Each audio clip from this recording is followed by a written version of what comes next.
bana, baada ya misimu miwili kuweza kupita bila kucheza ligi kuu ya Tanzania bara rasmi, bana, sasa klabu ya Mbeya City FC yarejea baada ya kushusha kipigo kizito cha goli 5 dhidi ya Cosmopolitan siku ya jana katika uwanja wa Sokoine jijini Mbeya.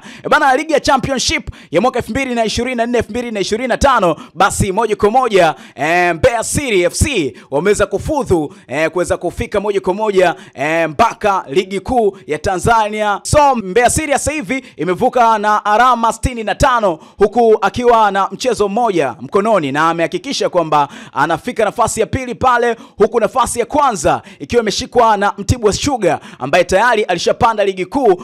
Nyuma Mbeya City bana wapo Stand United ambaye mpaka sasa ana alama 60, huku akiwa amebakiwa na mchezo mmoja, ambapo hata kama akishinda mechi ambazo zimebakia bana, Mbeya City atabaki pale pale nafasi ya pili. Lakini pia kama inafahamika kwamba Mtibwa Sugar yeye alishakupanda moja kwa moja ligi kuu Tanzania bara. Kwa kweli kama mdau wa soka, kwa kweli kama mdau wa burudani, uko na mtazamo gani? Make sure kwamba drop comment yako kwenye uwanja wa comment hapo, unakometisha kinoma noma. Mbeya City sasa hivi wapo mjini bana, je, mtaleta timu? Until next time, bye bye.